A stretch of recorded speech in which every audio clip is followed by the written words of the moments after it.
homage to Srila Prabhupada, Sri Guru and Sri Gauranga and all the assembled devotees. This is Yashamati Priya Devi Dasi from Chicago.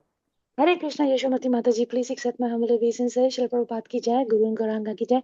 Thank you so much for joining every single day and all glories to your services, Mataji. Welcome to the call. Hare Krishna.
Hare Krishna, Krishna Krishna, Hare Hare, Hare Ram, Ram, Hare Hare, Hare Krishna, Krishna Krishna, Hare Hare, Hare Ram, Ram, Hare Hare, Hare Krishna, Krishna Krishna, Hare Hare, Hare Ram, Ram, Hare Hare, Hare Krishna, Krishna Hare Hare, Hare Ram, Ram, Hare Hare, Hare Krishna, Krishna Hare Hare, Hare Ram, Ram, Hare Hare, Hare Krishna, Krishna Hare Hare, Hare Ram, Ram, Hare Hare, Hare Krishna, Krishna Hare Hare, Hare Ram, Ram, Hare Hare, Hare Krishna, Krishna Hare Hare, Hare Ram, Ram, Hare Hare, Hare Krishna, Krishna Hare Hare, Hare Ram, Ram, Hare Hare, Hare Krishna,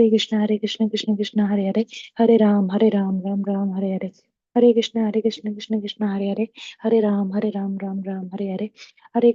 Hare Hare, Hare Krishna, Krishna Hare Hare, Hare Ram, Ram, Hare Hare. Hare Krishna, Krishna Hare Hare, Hare Ram, Ram, Hare Hare, Hare Krishna, Krishna Hare Hare, Hare Ram, Ram, Hare Hare, Hare Krishna, Krishna Hare Hare, Hare Ram, Ram, Hare Hare, Hare Krishna, Krishna Hare Hare, Hare Ram, Ram, Hare Hare, Hare Krishna, Krishna Hare Hare, Hare Ram, Ram, Hare Hare, Hare Krishna, Krishna Hare Hare, Hare Ram, Ram, Hare Hare, Hare Krishna, Krishna Hare Hare, Hare Ram, Ram, Hare Hare, Hare Krishna, Krishna Hare Hare, Hare Ram, Ram, Hare Hare, Hare Krishna, Krishna Hare Hare, Hare Ram, Ram, Hare Hare, Hare Krishna, Krishna Hare Hare, Hare Ram, Ram, Hare Hare, Hare Krishna, Krishna Hare Hare, Hare Ram, Ram, Hare Hare, Hare Krishna, Krishna Hare Hare, Hare Ram, Ram, Hare Hare, Hare Krishna, Krishna Hare Hare, Hare Ram, Ram, Hare Hare.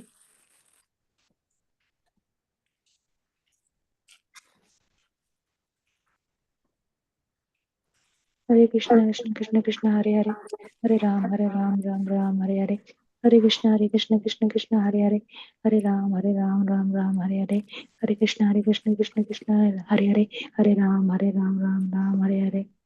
Hare Krishna, Krishna Hare Hare, Hare Ram, Ram, Hare Hare, Hare Krishna, Krishna Hare Hare, Hare Ram, Ram, Hare Hare, Hare Krishna, Krishna Hare Hare, Hare Ram, Ram, Hare Hare, Hare Krishna, Krishna Hare Hare, Hare Ram, Ram, Hare Hare, Hare Krishna, Krishna Hare Hare, Hare Ram, Ram, Hare Hare.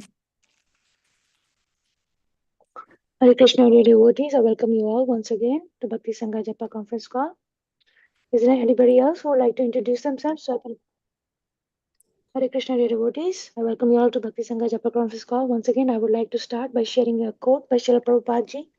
Whenever there is unwanted population, these three things will naturally, by nature's course, appear: famine, pestilence, and war, and the population will be finished.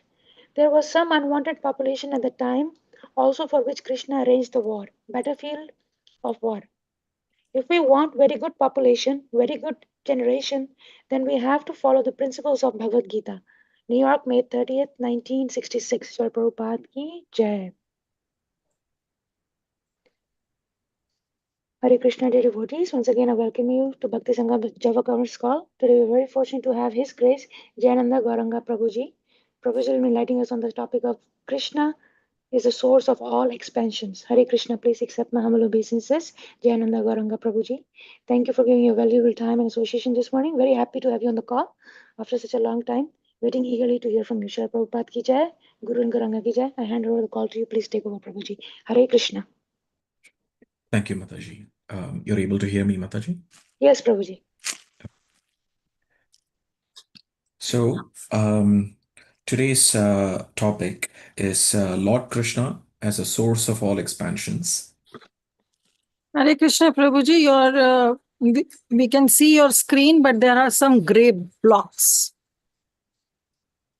Gray blocks. You mean the presentation or my? Yeah, in your presentation. I'll stop sharing and share again. Yeah.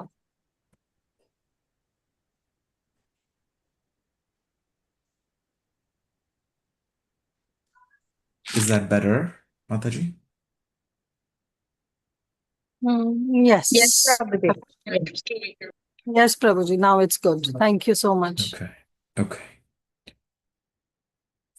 Narayanam namaskritya naram chaiva narottamam devim saraswatim vyasam tato jayam udirayet nashtaprayeshva bhadreshu nityam bhagavata sevaya bhagavati uttama shloke bhaktir bhavati naishtiki om jnanatimirandasya jnananjana shalagaya chakshurunmilitam yena tasmai shri guruve namaha vanchakalpatarubhyascha kripasindubhyeva cha patitanam pavanebhyo vaishnavebhyo namo namaha नमो विष्णुपादाय कृष्णपृष्ठाय भूतले श्रीमते भक्तिवेदांत स्वामिते नामिनि नमस्ते सारस्वती देवे गौरवाणी प्रचारिणे निर्विशेष शून्यवादी पाश्चात्य आदेशतारिणे जय श्री कृष्ण चैतन्य प्रभु नित्यानंद श्री अद्वैत गदाधर शिवासादि गौर भक्तवृंद हरे Krishna Krishna Krishna Hare Hare Hare Ram Ram Ram Hare Hare. I offer my humble obeisances unto all the Vaishnavas here. I also like to thank Vinita Gandharika Mataji for asking me to speak this Friday as well as the next on a special topic. So the topic which we are going to discuss today is called Krishna is the source of all expansions. So I'm going to start this with the verse in Bhagavatam, which everybody is quite well aware of. And this is Canto 1, Chapter 3, verse 28, which the verse says, Yate chamsha kalapumsaha Krishnastu Bhagavan Swayam Indrari Vyakulam Lokam Mridyanti Yuge Yuge. So this is a very popular, very well-known shloka in the Srimad Bhagavatam. And we all would have heard it many times and cited it many times. And so I'm going to start with a small thesis of this shloka, largely based on what has been explained by Srila Jiva Goswami in the Krishna Sandarbha, as well as in his Krishna Sandarbha. And there is a lot of reference to that in the Bhagavad Sandarbha as well. So if we see, first we will just see what this verse means, ete, which means all these. So the context of this verse is that many major, the word used is incarnations in the Bhagavatam. So we can use incarnation, or here I've used the word expansions, but all they have narrated about more than 20 incarnations of the Lord. And then after that, there is a verse, this verse comes 1.3.28, ete, which means all these. Ete, amsha is plenary portions. Kala, or portions of the plenary portions. Pumsaha, of the Supreme. Krishna, Lord Krishna. Tu means but. Bhagavan, the personality of Godhead, in person, that is Swayam. Indrari, the enemies of Indra. Vyakulam, disturbed. Lokam, which means all the planets. Mridyanti, gives protection. Yuge yuge, in different ages. So this is the verse, and I will read the translation as well by His Divine Grace, A.C. Srila Bhaktivedanta Swami Prabhupada Ki Jai. All of the above mentioned incarnations are either plenary portions or portions of the plenary portions of the Lord. But Lord Sri Krishna is the original personality of Godhead. All of them appear on the planets whenever there is a disturbance created by the atheists. The Lord incarnates to protect the theists. So, what I'm going to do is a small thesis of this verse, and then I will explain further with other verses how the Bhagavatam establishes Krishna as the original primordial personality. So, let's start with the first line here. Ete chamsha kala pumsaha. So ete refers here to all these expansions. So different expansions have been narrated there. Okay, so which includes different kinds of avatars, including Matsya, Kurma, Varaha, and so on. So all these expansions have been narrated before this verse. Cha. The word cha here means and, okay, which is means adding to this list. There are many that are not mentioned as well. Okay, in those 20 and odd verses before this, a number of incarnations have been explained, but not everything. So add to these incarnations, there are other incarnations as well. Amsha. Okay, so Amsha means plenary portions. Okay, these are fully powerful plenary portions. Kala, that is the expanded portions of the plenary portions. So in addition, so you have different Shakti Avesh Avatara, Gunavatara, okay, in the mode of goodness, passion, and ignorance, Yogavatara. So different kinds of expanded portions are also there. And where are all these incarnations coming from? They are coming from Pumsaha. Pumsa means from that person. Okay, and who is this person? Okay, so that is the next thing that we need to. So yate chamsha. So all these expansions, okay, and add to it many other that have not been explained. And what are the two kinds of incarnations? One is amsha, which is the plenary portions, and portions of the plenary portions, where all the attributes of the absolute truth, personality of Godhead, are not fully exhibited. Okay, so pumsaha, from that person. The word pumsa, you can see the reference in the text 1 of the same chapter, which talks about that pumsa means the person. Paurusham, that is the equivalent word is pumsaha. And who is that person? That pumsa refers to the first Purusha avatar, which is the first Purusha expansion into the material cosmos of the Supreme Lord, who is Mahavishnu. So the first Purusha avatar, okay, so this is called Mahavishnu or Karano Daka Shai Vishnu, or the Vishnu who lies in the causal ocean. And from him comes the second Purusha avatara, which is the Garbhodaka Shai Vishnu, the Vishnu who lies in each universe in the bottom of the universe in the Garbhodaka ocean. And then you have the third Vishnu who lies in the milk ocean of the universe. Kshira is milk, Kshiro, Dakashai, Vishnu. And this Vishnu is the source of all the incarnations. Okay, so everything here is this verse is saying that all the incarnations in turn originally are coming here from the Pumsaha, from the Mahavishnu, okay, who is the first incarnation, who is first incarnation means what here? What this means is it doesn't mean the word carnal. So that kind of a word means body, but it doesn't refer to material body. That's why I didn't use the word incarnation. I used the word expansion. But it is still it is the translation for the word here is avatar. So the word ava comes from avarohan. So it's descending. Tar means the border. So it is crossing the spiritual world, crossing the border and descending into the material cosmos. So we can, since Prabhupada used the word incarnation here, I'll interchangeably use that word as well. So once they have descended in, the first person here is Mahavishnu. So that is the understanding of the word here. Pumsaha, in the first line of this verse, ete chamsha kala pumsaha. Now, next I want to go to the word tu. Okay, so what is the verse here? I'll again go back to the verse. Ete chamsha kala pumsaha krishnastu. Okay, so there is the word here, but. Okay, it's very significant. So Jiva Goswami gives an analysis of this word here too. Okay, but. So what does this word but mean? So the word, the literal translation is tu is but. Okay, so the word tu is distinguishing Krishna from all the other Amshakala. Amshakala. So Amsha is the plenary portion, Kala, okay, Amsha and the portions of the plenary portions, they're all being distinguished by this word here, tu. Yate Chamsha Kalapumshaha Krishnastu. Okay, tu Bhagavan. So tu and the Amshakala refers to the plenary portions of the plenary portions of the Purushavatara, okay, of the Pumsaha, of Mahavishnu too. Even though they're all coming from Mahavishnu, Garbhodakasai Vishnu is coming, and then Kshirodakasai Vishnu, and all incarnations then emanate from the Vishnu who's lying in the milk ocean, okay, who is accessible to the different deities of the different planets in this material world in times of disturbances. But the word tu, the first observation is that it is a strong word. Okay, because everything has been described. What is the necessity to put a word like but?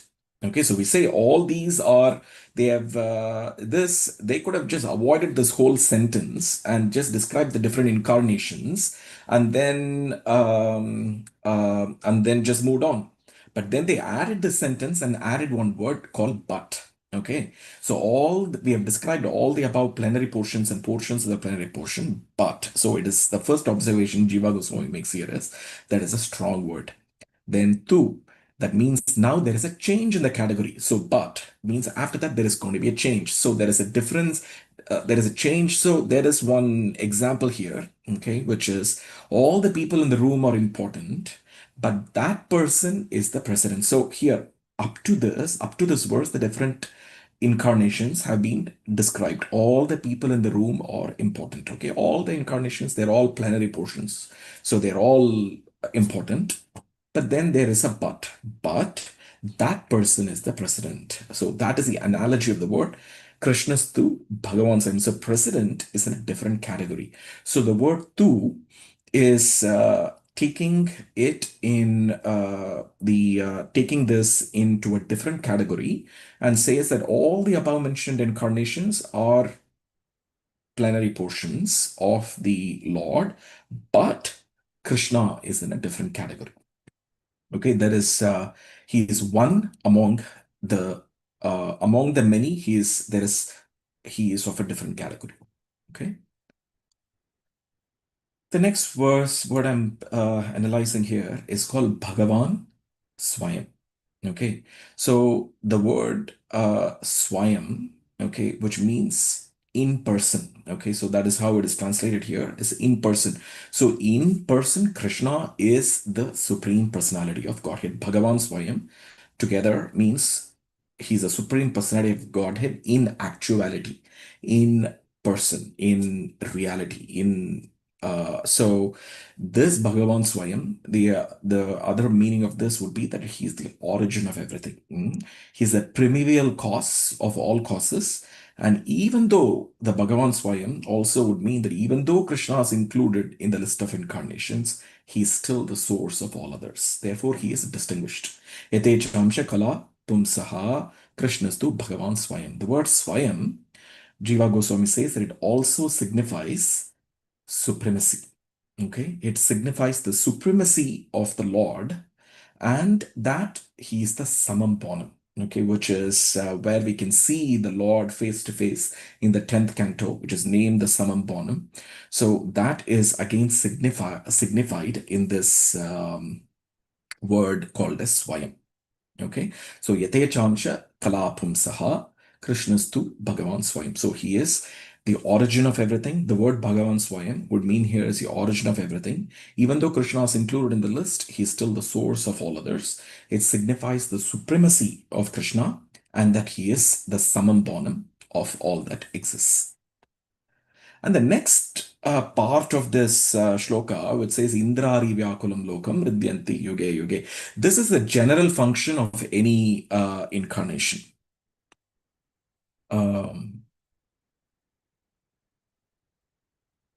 Somebody has raised hand. I'm not able to see that. So Hare Krishna Prabhuji, Dandavat Pranam. Sorry to interrupt. So Prabhuji, so Krishna, the Karnodaksha Vishnu is an expansion from the Krishna only? Yes. Let me finish this, Mataji, and Oh, then because yeah. it'll get into a discussion and then I won't be able to finish it at all. Is that okay for you? Yeah, sure, sure. Okay, okay. Thank you. Sorry for it. No, that's okay. Indrari Vyakulam Lokam Pradyanti Yuge Yuge. Okay, so here the general function of all these incarnations is to stop the disturbance of the atheists. Okay, so you have so Indrari, which means all the enemies of Indra. Okay, when they're creating disturbance to at that time the different deities of the different planets, they always go in search of the milk ocean, where to the and then the Lord descends, okay, as Avatar, Mridyanti Yugi, and then he protects. So that is, he stops the disturbance of the atheists and protects the theists. So this is the general function of all the incarnations. So now I'm taking this a little further. So in Krishna Sandarbha, Anuchedha 28-29, Jiva Goswami says that this particular verse is actually the Paribhasha Sutra. So, what does the word Paribhasha Sutra mean? That means the remainder of the scripture, the Srimad Bhagavatam, should actually be understood through this text. Okay, so that means a Paribhasha Sutra is something which regulates something that is not otherwise regulated. So there is nothing that is regulating this verse, but it actually regulates the verses that come after this in the Srimad Bhagavatam. So for us to understand the Srimad Bhagavatam, we take any shloka we take in the Srimad Bhagavatam, we understand it with reference to this particular verse 1.3.28. Ete chamsha kalapumsaha Krishnastu Bhagavan Swayam. So that is the Paribhasha Sutra. He also says that the Paribhasha Sutra, it creates the rule, okay, or it provides restriction when there is no previous rule that exists. So up to this verse 1.3.28, there is no such restriction being placed, okay, but now a rule has been placed. That is Ete Chamsha, the general format of the Bhagavatam, the rule is being established here. Before this, there was one more verse like this, which was in the second chapter, where again there is a rule setter. So this is the most important rule setter as far as the theology is concerned. So as far as so it creates the rule and it creates a restriction of how exactly to understand the different verses following this in the remaining 12 cantos. Okay, so and the Paribhasha Sutra also would mean that it creates the rule of interpretation in terms for our understanding. And how exactly to understand this verse creates the rule. Okay, so all the purports that are being written, okay, Jiva Goswami says that the purports are written on the basis of this verse, Ete Chamsha Kala Pumsa Pumsaha Krishnastu Bhagavan Swayam. And the Paribhasha Sutra also gives a key to understand the subsequent texts of unrelated facts and arguments, because you have so many incidents happening throughout the Srimad Bhagavatam, and they all don't have a connection between each other directly. Okay, so even if you have instances like that, okay, when you have unrelated facts, arguments, everything, this verse is taken as the basis to understand all those disjointed incidents, facts, arguments, and different hypotheses placed throughout the Srimad Bhagavatam. And this Paribhasha Sutra also says that it is the lens through which the entire book is seen. So we know that. So if we want to understand the Srimad Bhagavatam in its true light, then we take this verse as the rule, the kind to understand the purports of all other verses. Okay. All right. Krishna Sandarbha, Anucheda, verse 74. Okay, so this is again, there are so much description of just this one particular verse in the Shat Sandarbha. And here I am in verse 74. Jiva Goswami is talking about the scripture itself, the Bhagavatam. The scripture itself is named Srimad Bhagavatam because Krishna is Bhagavan Swayam. So Jiva Goswami says that this verse forms the basis for even naming the scripture as the Bhagavatam because it says Krishnastu Bhagavan Swayam. So Bhagavan Swayam forms the basis for the name of the scripture. And the and that he also says that Bhagavatam doesn't have some few isolated description of Krishna. So it is not like it is named in 1.3.28 as Krishnastu Bhagavan Swayam, and then somewhere in the third canto, and then somewhere in the 10th canto, not like that, but half of the Bhagavatam is directly dedicated to Krishna. Actually, the entire Bhagavatam is the personality of Krishna. But even if you academically, if you analyze it, even then, half of the scripture is directly dedicated to Krishna. And the Bhagavatam, despite half the number of verses, okay, so the Garuda Purana says it is 18,000 verses. The Bhagavatam itself says it's 18,000 verses. So it is still neither, Jiva Goswami says, it is still neither boring nor tedious, but actually it is wonderful. The Bhagavatam is a wonderful textbook, even though so if you keep on reading about the same person again and again, okay, in a material context, one could get bored and it could get very tedious. Who would read about the same person again? But the Srimad Bhagavatam is wonderful. So Krishna is so wonderful. And the Bhagavatam is so wonderful. So Krishna Sandarbha, Anucheda 75, it says that the Bhagavatam is like an army.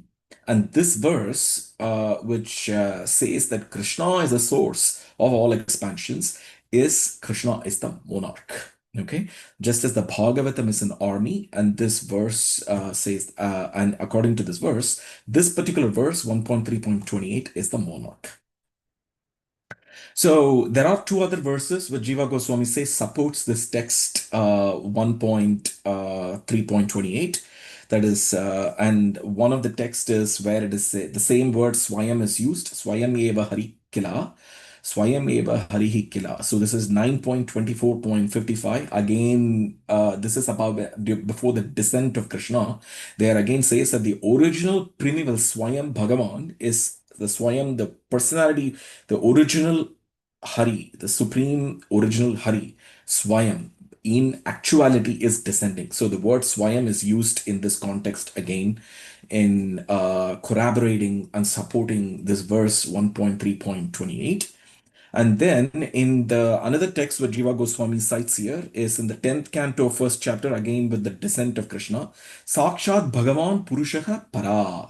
Okay, so Purushaha Para. So in this verse, again, the Sakshat Bhagavan, okay, the primordial personality of Godhead, that personality is descending. Again, these two verses corroborate 1.3.28.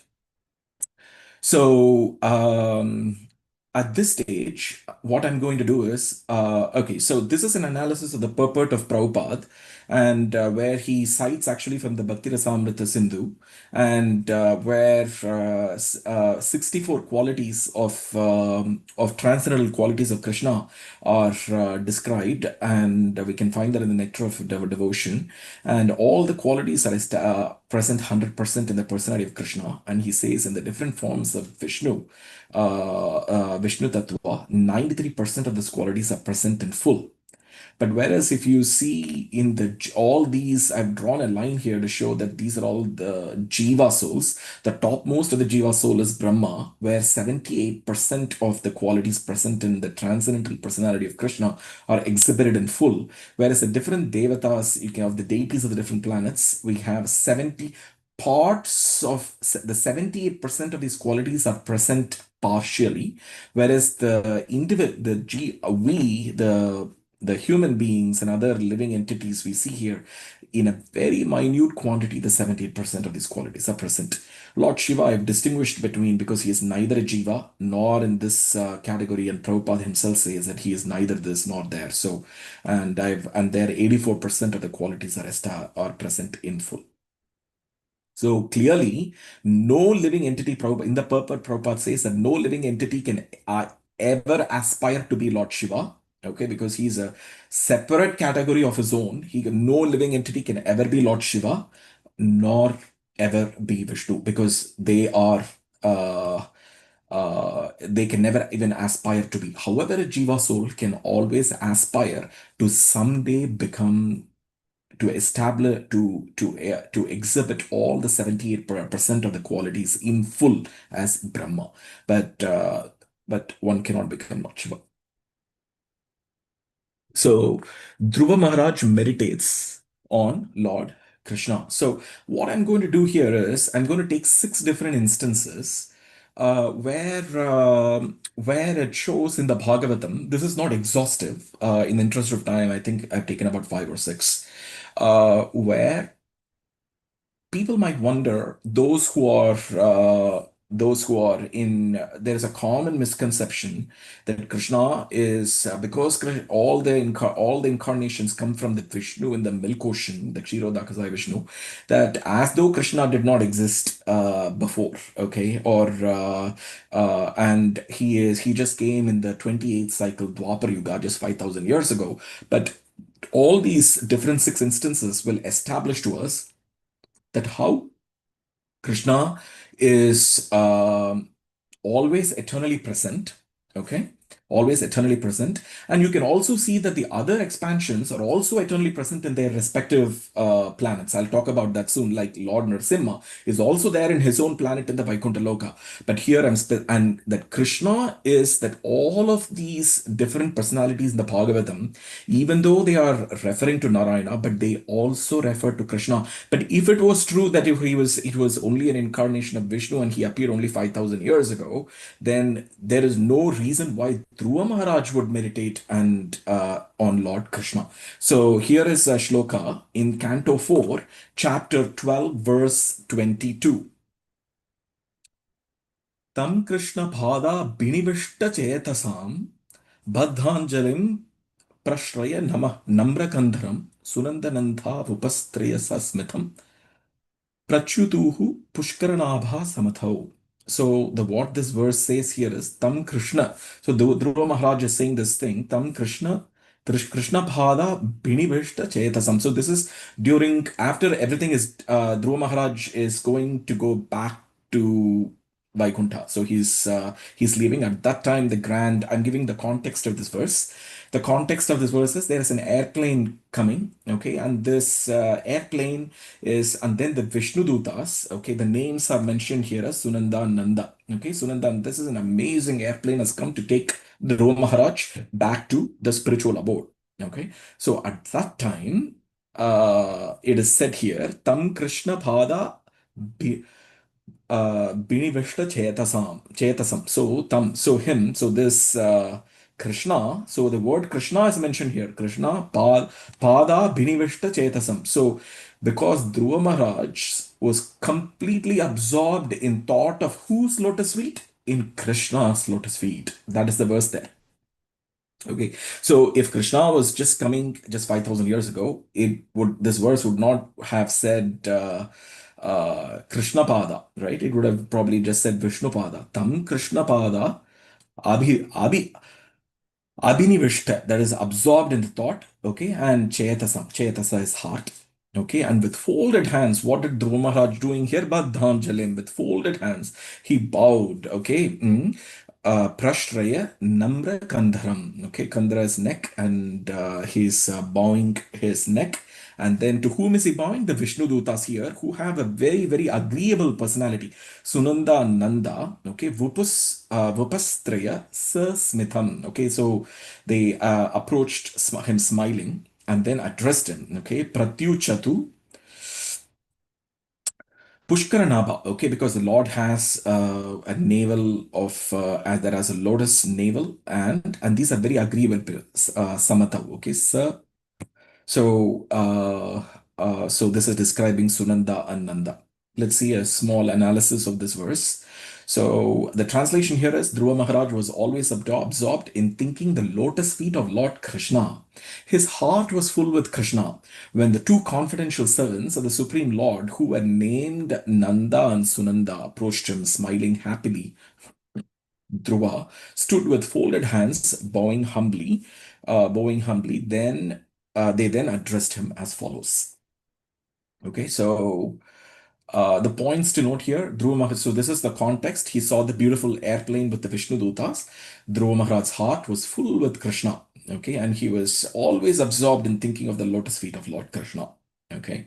So the Lord, so these are the things that we have to study the Bhagavatam so carefully, then we will understand the glories of Krishna. Um, and it's wonderful to discuss as well. The Lord's servants repeated, and then they repeated his life history, Dhruva Maharaj's life history, how they glorified, sorry for the spelling mistake here, they glorified Dhruva Maharaj's austerities. Just as a 5-year-old boy, how he prayed to the Lord, and the Lord, the famous episode of Lord putting his conch shell on the top of his head, and then breaking the awkward silence. And so this again shows here, this is one instance where showing Dhruva Maharaj before the appearance of the original personality of Godhead in this particular Dwapar, where all Krishna has been addressed. Okay, I'm not giving all the instances. The second instance here is the deities of the different planets pray to the Lord of in the Milk Ocean to annihilate Vritrasura. Okay, so here I'm going to take this shloka here, which is Canto 6, Chapter 9, verse 44. Atho Isha. Okay, that is therefore they are addressing the control. Atho Isha Jahi Twashtram. Okay, but Twashtram refers to Vritrasura. Okay, Twashtram because as a son of Twashta. Okay, as a son of Twashta, so Twashtram refers to Vritrasura. Grasantam Bhuvanatrayam. Okay, so this Vritrasura, he is devouring all the three worlds. So now they are going here again in the context of this particular verse, with which we started Indrari Vyakulam, Vyakulam Lokam, Mridyanti Yuge Yuge. So in the same way, we have here Grasantam Bhuvanatrayanam. So this particular demon, Vritrasura, he is devouring all the three worlds, Bhuvanatrayam, the lower, middle, and the higher planets. Gristani, devoured by whom? Yena, okay, because of this Vritrasura, our Na Krishna. So now they're addressing this Vishnu with the name Krishna. Tejamsi Astra Yuddhani Cha. So with strength, prowess, okay, Astra means arrows, okay, Yuddhani Cha, okay, other weapons.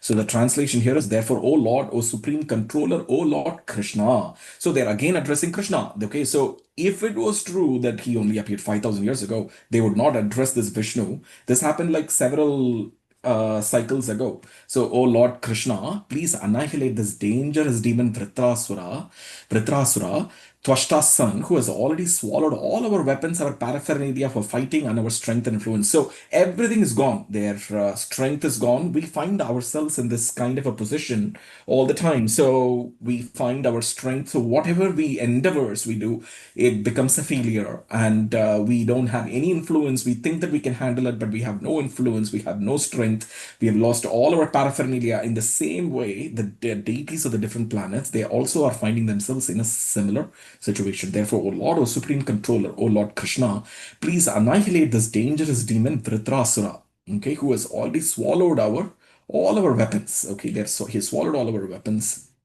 our paraphernalia for fighting. They have nothing. They have lost at this. So initially they have. So let's do a small analysis of this verse. So points to note here is this is the standard of surrender. Okay, so when devas are utterly helpless, and we can position ourselves in the thing when we are utterly helpless, they approach the Supreme Lord. Okay, and who are they approaching? They're approaching Vishnu, addressing him as Krishna. They become the almost pure devotees, because there is a tinge of the material a thing that they are asking for, free from. Okay, they become almost free from all material desires. They have just given up. We find ourselves in a similar position all the time. In many times we find this, we give up. We at that time when distress is to the level that we at that point the devas here become almost pure devotees, and admitting that they have forgotten the pure devotional service because of extensive material opportunities. These are the shlokas around that particular verse. They surrender. Okay, the devatas surrender, leaving to the Lord whether to maintain them or annihilate them. They don't give him orders. They don't tell him, Krishna, you haven't done all these things for me. Okay, so they ultimately leave it to the Lord whether to maintain them or annihilate them. Okay, and the point here to understand is such a surrender is essential. Okay, so even though it is not in the higher platform of Shuddha Bhakti, of pure devotional service, but it is still essential. And the very fact that we are in this material world, that means that at every time such prayers are essential.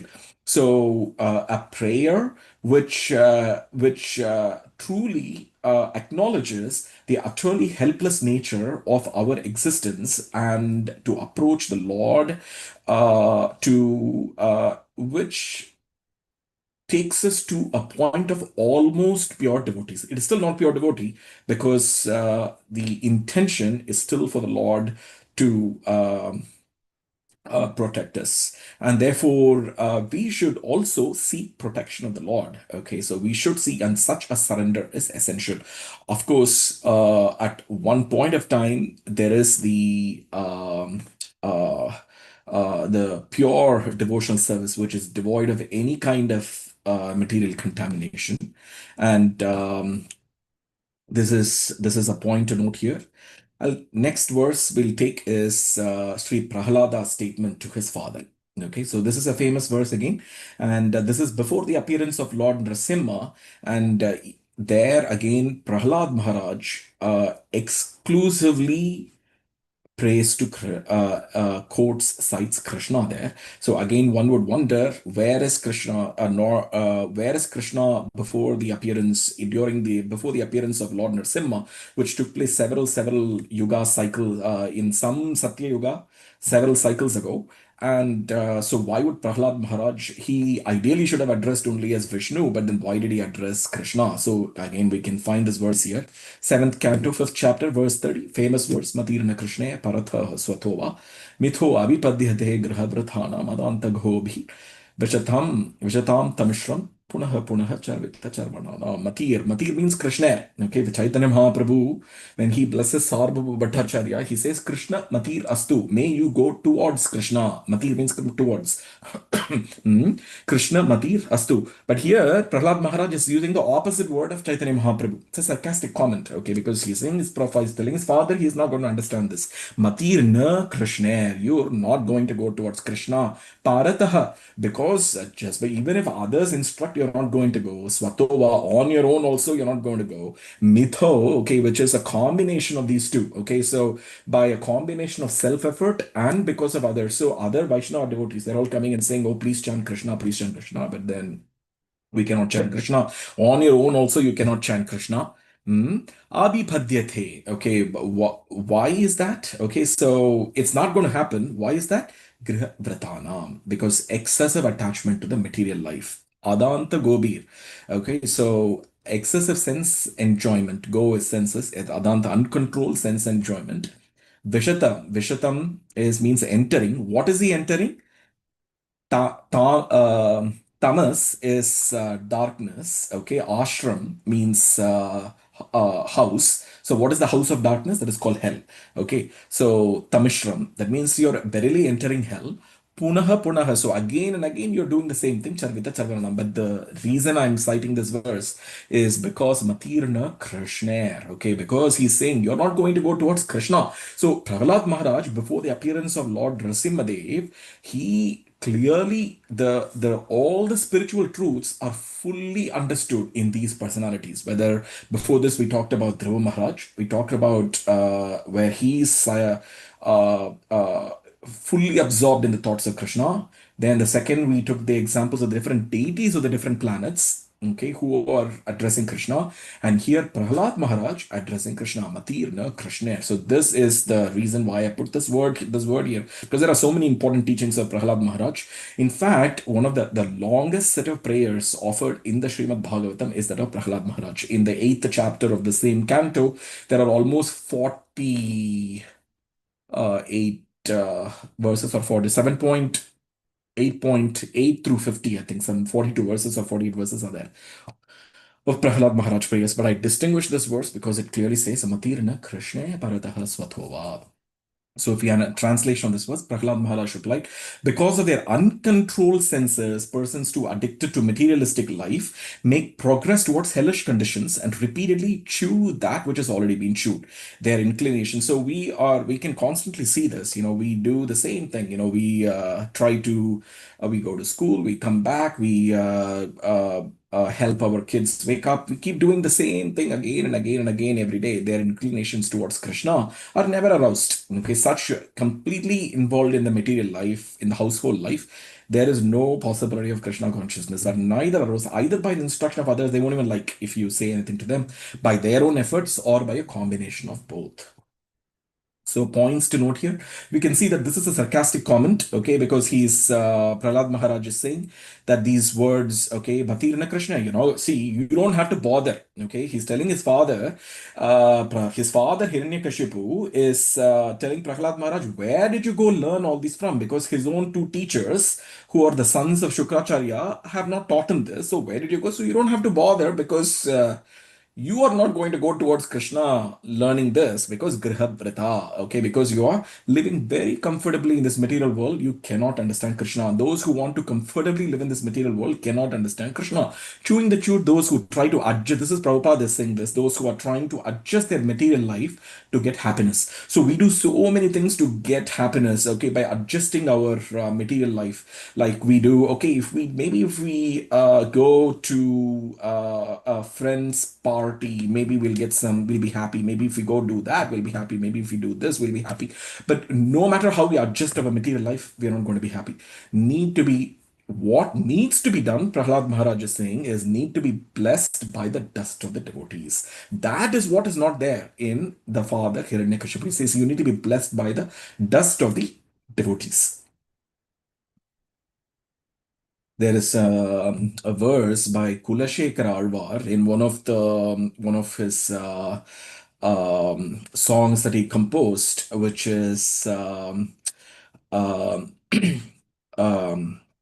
it is called as Thetaram Thiral Theninai. There he says how in the Srirangam temple that all the devotees, the Vaishnavas, they when they stand on these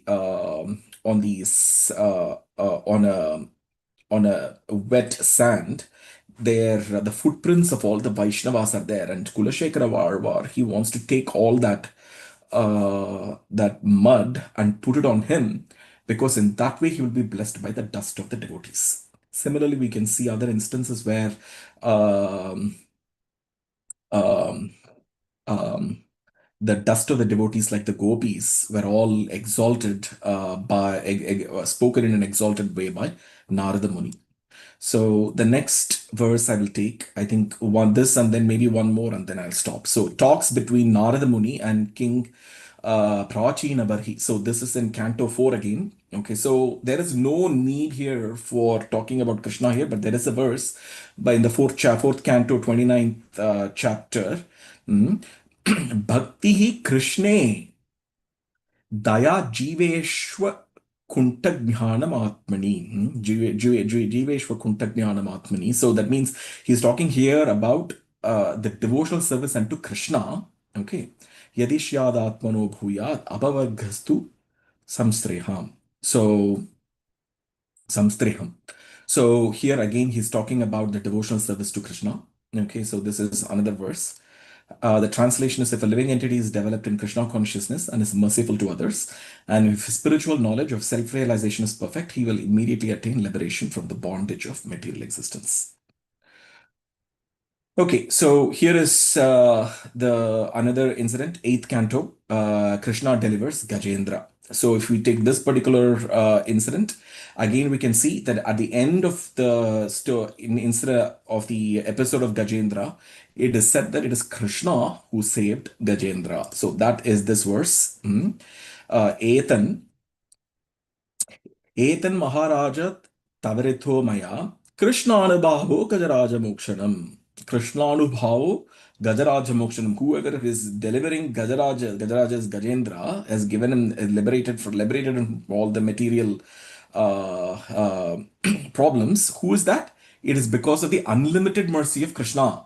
The unlimited mercy of Krishna, Krishnanubhavo, the unlimited of mercy of Krishna delivered Gajendra. Hmm? Swargyam, okay, giving elevation to the higher planets. Yashasyam, okay, yasha, that is reputation. Yashasyam, increasing one's reputation. Kali kalmashapaham, so diminishing contamination of the Kali Yuga. All these things can happen, narrating these verses here. Counteracting the cause of bad dream, dushswapna nasam. Nasam, destruction, dushswapna is destruction of bad dreams. Kuru Varya, oh, best among the Kurus. Parikshit Maharaj is being addressed here. Shrindatham. So those who are even this not narrating, but even hearing these in narration of the liberation of Gajendra, they are given the scope to being elevated to the higher planets. Their reputation increases. They diminish the contamination produced by Kali Yuga, and then counteracting all the bad dreams. Okay, so by just hearing this narration, and but the goal here of me putting this thing here, 8th canto, chapter 4, verse. So here is that it is Krishna Anubhavo Gajaraja Moksha. Okay, so Krishna is the one who is delivered. Okay, so after all these things, this verse comes towards the end. My dear King Parikshit, I have now described the wonderful power of Krishna as displayed when the Lord delivered the king of the elephants, O best of the Kuru dynasty. Those who hear this narration become fit to be promoted to the higher planetary system simply because of hearing this narration. They gain a reputation as devotees. They are unaffected by the contamination of Kali Yuga and they never see bad dreams. Okay, so this is again as the wonderful power of Krishna who delivered the Gajendra. Okay. I have one more sloka here. These are the different deities of the different planets, how where they describe the Vaikuntha planet. Okay, so this is Canto 3, chapter 15, verse 20. Yat Sankulam Haripadanti Matra Drishtair. So that is what happens in the Vaikuntha. This is the general description of the Vaikuntha Loka. How the Vaikuntha is in the 3rd canto. We can see this. And what is these and who is describing this? The different deities of the different planets are describing this. Okay.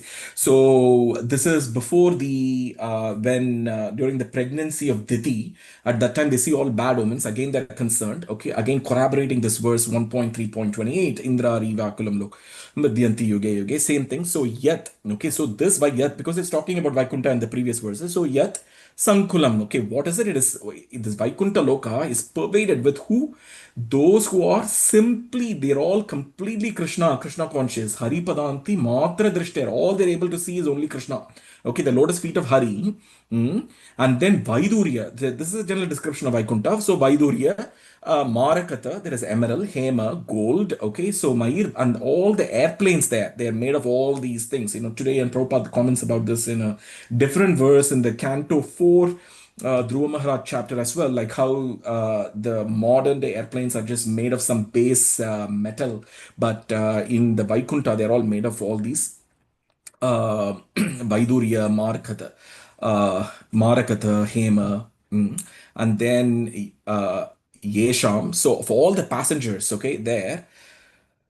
So they all have, how are they? They have large ships, smiling, beautiful faces. Brihat Khati Tadha Smidashobi Mukhya. In Krishna Atmanam, they're all completely Krishna consciousness and not in the mode of passion. Okay, na raja, and then whatever you do, you cannot stimulate them. Adahadur utsmaya hadhyai. So you cannot stimulate them. So the verse here they are saying is, what is the characteristic of all the people, despite all the spiritual splendor of Vaikuntha Loka? The general characteristic here is that they are all Krishna Manam. They are all completely Krishna conscious, okay, whose mind is absorbed. The word Atma can be translated in so many ways, but then Mahaprabhu itself is giving so many explanations for Atma in the verse Atma Rama Munayo. So you can see it as translated as mind, but you can call it as Krishna conscious, Krishna Atma. So they're completely absorbed in Krishna consciousness, and that is the general description of the Vaikuntha planet. So that means Krishna. And but at this, I also want to talk about, say one thing here, that all the other incarnations, they also, when they come from the Vishnu of the milk, in the line in the milk ocean, but they are also present in the spiritual world. Like Lord Nrsimha is also present in the spiritual abode eternally. It's not like he's transiently appearing and then he's disappearing. They are also present. And where is the proof for that? Like, for example, if you can take the 6th canto, I told you the verse where the during the Vritrasura's prayers, the prayers before that, they praise the other expansions as well, like Nrsimha, Varaha, and all. They also being praised. So that means that they're all eternally present in the Vaikuntha. It's not like they're just coming transiently during incarnation and then disappearing into the body of Vishnu.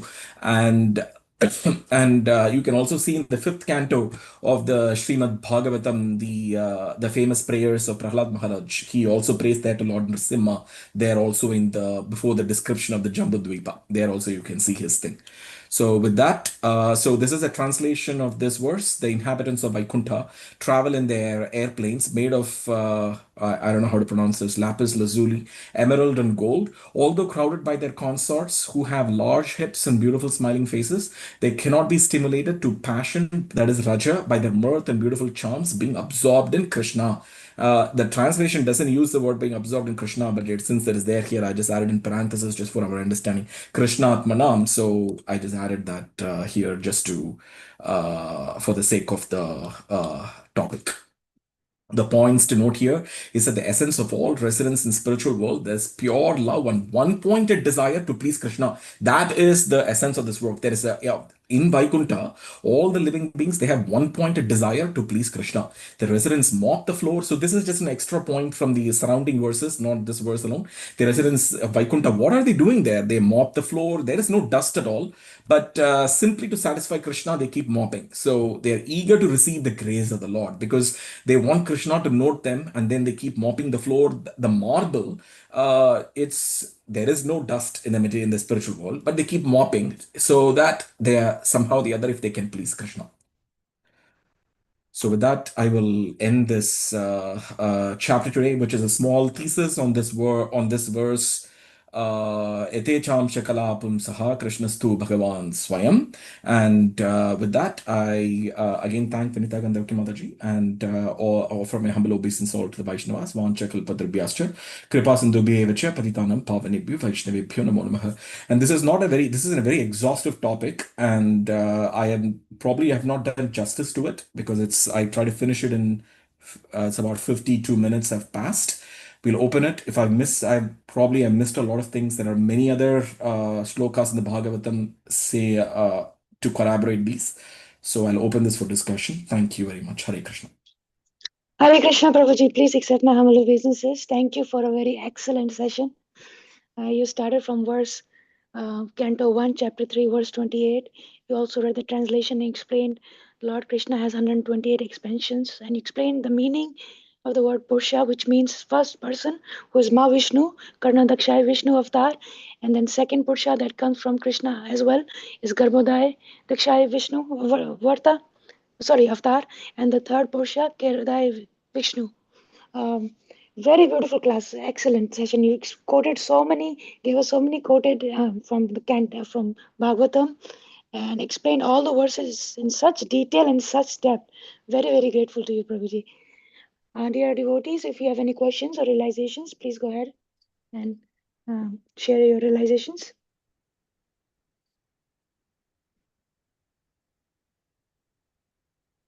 Sudhakar Prabhuji, please go ahead and unmute yourself. Hare Krishna Prabhuji. So wonderful class actually. Explain the Krishna is the ultimate soul and goal of every jiva. Just for the curiosity, in one of the slides you mentioned that Lord Shiva is neither jiva nor Lord. Can you explain? I could not understand that one. It's there in the purport of 1.3.28. Prabhupada, it's directly taken from the purport there. It means that the jiva souls, their Brahma is in the topmost among all the jiva souls. And the most perfected living being in terms of perfected living being in terms of all these, the 78% of the qualities that Brahma possesses in full, at the most can aspire to be a Brahma of one of the unlimited universes. But Lord Shiva is a distinct personality who is not a jiva soul. That means like it's not a position that you can just go and take. One cannot go and become Lord Shiva. He is unique, and the topmost Vaishnava, and he cannot be imitated, mimicked, or aspired to be so. That's what it is. He's not an avatara too. He's not, in terms of a gunavatara, he's included there. But he's not in the Vishnu Tattva category, but he's also not in the Jiva Tattva category. That's the meaning. Sorry, the topic we are talking today is the Krishna is ultimate, right? So, with reference to that, what is the position of Lord Shiva with reference to the Lord Krishna? So I'm not sure if I understand the question, but this the if we see the if you see the um, majority this session, what I did was almost all what I spoke about was only about Vishnu Tattva.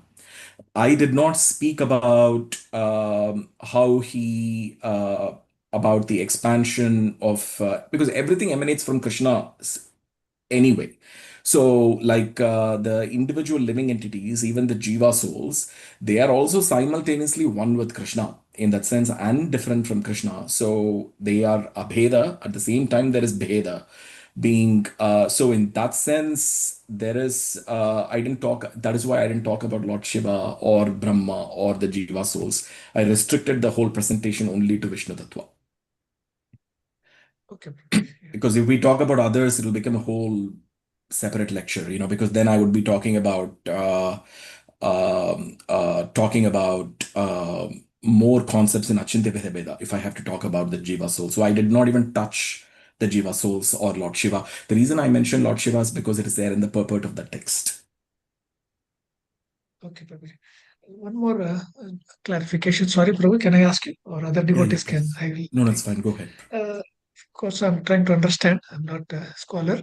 Like what I understood is Lord Prahalad or Dhruv Maharaj prayers. They were praying, of course, they were young boys, like 5 years old or 4 years old. So they were praying Lord Narayan, right? Narad Muni gave the mantra, what I understood from the scriptures. So is it that when they're praying any name of the god, whether Narayan or Vishnu, so they would have not, for example, let's say Lord Prahlad, at least he would have had some form, right, when he's praying to or meditating always towards Narayan. So when he has seen in the physical form as a Lord Narsim, so he is considering Lord Narsim Dev as his what you call mentor god, Lord Narayan, in that way, or we are only interpreting Narsim Dev as Narsim Dev because he had taken the form of that lion face and other thing. So it's not that clear to me. It's just, sometimes it could be confusion to me. Yes, what he has really prayed in the form of that he has seen, or he is praying that form of the Lord, or he's just praying like a four-arm Lord, like you all pray, or two-hand So, Krishna or Rama. So if we see chapter 5, for instance, okay, because Lord Narasimha appearance comes much later. Okay, so initially in that canto, seventh canto, initially when Hiranyakashipu asked him the question, where is Prahlad Maharaj going, Prahlad going and learning all these things from? Because his teachers have not taught so.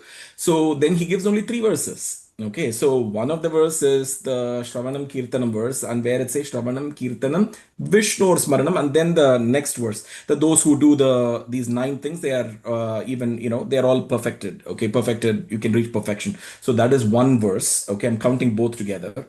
The second verse is this one, Matirna Krishna, and then there's a third verse. That is all. He spoke only 3 verses, of which out of the 3 verses, in the first verse he says Vishnu Smaranam. Okay, so he spoke about Vishnu there. In the next verse, he spoke about Krishna. Out of all the different expansions, he even if you think that Krishna appears, we only speak about Krishna who appears in the Dwapar Yuga, generally a lot of people do, but then Prahlad Maharaj distinguishes Krishna. And then that is why I put that verse, Matirna Krishna. So that means like even so the other part of it is in the Vaikuntha Loka called Nrsimha Loka. He is always eternally present. Lord Nrsimha is eternally present, and Prahlad Maharaj is eternally present. And then they all, along with his devotees, the Lord usually descends. Okay, but then here, for the circumstance in the material world, it's not like he's praying to Lord Nrsimha before the appearance of Lord Nrsimha. He is praying to Vishnu, and here he's clearly quoting the word Krishna. And after Lord Narasimha appears, he offers about 48 prayers to Lord Narasimhadev. So, with which, and because the Lord appeared in the Lord form of Lord Narasimha to protect his devotee, it is always called as Prahlad Narasimha. Prahlad Narasimha. There are many temples. Even our Mayapur temple is Prahlad Narasimha. There's Prahlad deity in the infra before Lord Narasimha there. And but if you see the prayers of Prahlad Maharaj, by and large, they have been given to Lord Narayana. And here and there, he refers to Krishna. There is one more verse also where he talks about where he distinguishes and talks. That means that all of them are fully realized souls. They know exactly the absolute truth as it is. There is no confusion in their mind. That is why Dhruva Maharaj is talking about Krishna. Prahlad Maharaj is talking about Krishna because they don't have any confusion in their mind. They're the absolute reality. And Dhruva Maharaj, when he's this verse that came about, that he's fully Krishna conscious, is not like when he was 5 year old. This is before he boarded the airplane to go back to the spiritual world. Okay. And we should also distinguish one more thing which just came to my mind is sometimes some of the qualities of the Godhead, they are also visible in pure devotees in varying respects. So Prahlad Maharaj is able to, just because Krishna simultaneously exists in everywhere, but Prahlad Maharaj also exists in two different, in the material universe also exists in the lower planetary system. There is a separate planet for him. And then he also exists in Vaikuntha Loka, in the Nrsimha Loka also simultaneously. So I don't know if I answered your question fully, but Thank you, Prabhuji. Harita Mataji, please unmute yourself. Yeah, Hare Krishna, Prabhuji. Yeah, Prabhuji, my question, like I asked in the beginning, so we need to consider like the Karnadakshaya Vishnu is an expansion from Lord Krishna, and then all these avatars are coming.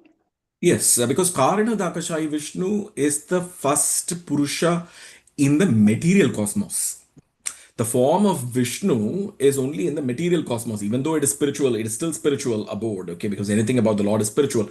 But when the Lord crosses the Tata, okay, that is the border of Vaikuntha, and then in the material cosmos, the first expansion is that of the Purusha, called as Mahavishnu. In the spiritual abode, he exists in different forms of Narayana. He exists as different expansions, Narayana, Narasimha. So you have Narasimha, Vamana. They all have their plans. But as Mahavishnu is the first expansion in the material cosmos, in the causal ocean. Okay, so when the inundation, like everything is happening, so all this, everything will get into like everything will be gone, Prabhuji, like all the Mahavishnu, like they all get into No, Krishna there is or only how? one Mahavishnu. There is only one. No. Material cosmos is always there. Okay. And the Mahavishnu, there is a Mahavishnu is, there is only one Mahavishnu. And in each universe, there is a Garbhodakasai Vishnu, and then there is a Kshiroda. They are multiple, but then Mahavishnu, there is only one, which is the Karanodakasai Vishnu in the causal ocean. So when inundation is happening, it's only that the everything will be getting into the Kshirodaksha Vishnu, like when everything is getting destroyed, right? At No, one. this is a complex question, Mataji. It Mhm. depends on what kind of inundation, because there are so many levels of it. There is partial destruction, there is complete destruction. There are so many things that are happening, but you can see from the Brahma Samhita says that from the pores of this Mahavishnu, so many universes are coming out. Okay, and then they go back to the pores of these Mahavishnu as he breathes out and breathes in. From the different pores it comes in. So it depends on what kind of dissolution are we talking about here. If it If is, it is the there are complete one, of our yeah, universe, yeah, yeah. our universe, yes. Then if you take one universe, if it is completely dissolved, yes, it goes into the Mahavishnu and then it comes back as well. It's in a passive state. It's like a semi-frozen state there. If the frozen is not the right word, but it is like it's in that sense. It's kept as it is, all the living entities, and then they come back. Yeah. Okay, so that means like so there is only one Mahavishnu, but through him, like various Garbhodakshay Vishnus, and from the Garbhodakshay Vishnus, like Mm, many Kshirodakshay Vishnus. mm. Is that Yeah. way we can understand, Yeah. Prabhuji? Yeah, because every Yeah. universe at the bottom there is a Garbhodakasha Vishnu. Okay. Yeah, sure, Prabhuji. Yeah. Thank you, Prabhuji. Got it. Hare Krishna. Parlanda Prabhuji, please unmute yourself. Thank you, Mataji. Dhanwad Pradam, Prabhuji, and Dhanwad Krishna. Pradam to everyone. Very nice class, Prabhuji. I just want to add little reflection, which I myself realized when I was very young, and I read Bhagavatam, Srila Prabhupada Bhagavatam, first time. And then I came to my own conclusion that in Bhagavatam, all Vishnu avatars are mentioned, and they are given some chapters out of total 335. There is no avatar which has been attributed 90 chapters out of all Bhagavatam. And I said, Bhagavan Krishna is the real Bhagavan, and all these are his incarnation. That's what my personal, I was at 28 that time, like that. So this is a kind of conclusion one can derive for himself that, okay, Bhagavan Krishna is the original Bhagavan, like that. So that was a little reflection I wanted to add, Prabhuji. Very well. Thank you, Prabhu. But in addition to those 90 chapters, the Canto 1, Canto 3, half the Canto 3 and almost entire Canto 1, parts of Canto 2 are all dedicated again to Krishna again. So if we, Jiva Goswami, when he analyzes the number of verses, half the verses are fully dedicated to the personality of Krishna himself. Yeah, that's very true, Prabhuji. But it's only for somewhere neophyte like my, reading for the first time, he can come to this kind of general conclusion that Lord Krishna, why is given so much? No other avatar has been given such lila, like Balya Lida and all that, and carrying all the demands like that. All avatars, they are given limited kind of space in Srimad Bhagavatam out of all those chapters. And the most prominent is Bhagavan Shri Krishna's lila in the whole 10th canto, like that. So this was just kind of layman's understanding which I had that Of time. it, you'd also add the 11th canto, because the 11th canto also is by and large about Krishna only. Oh, I see. Okay.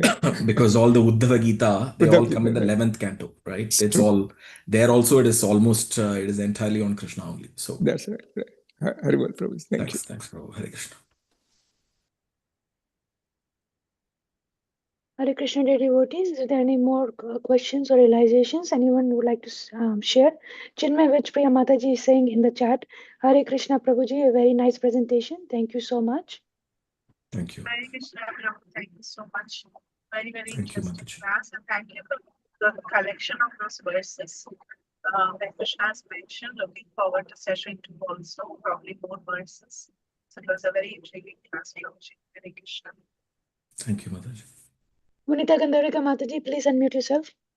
Hare Krishna, Prabhuji, thank you so much, Prabhu, for coming on the call. Even though you're busy, you come on the call and enlighten us on such a beautiful topics. Very grateful to you, Prabhuji, for going in depth to understand how Krishna is Bhagavan and he is the Supreme. Thank you so much, Prabhuji. Very grateful to you. Hare Krishna. And I really like the point how the name of Bhagavatam came from Krishna himself. That's very nice and interesting. Thank you, Prabhuji. Hare Krishna. Thank you, Mataji. Thank you for inviting me here. Thanks.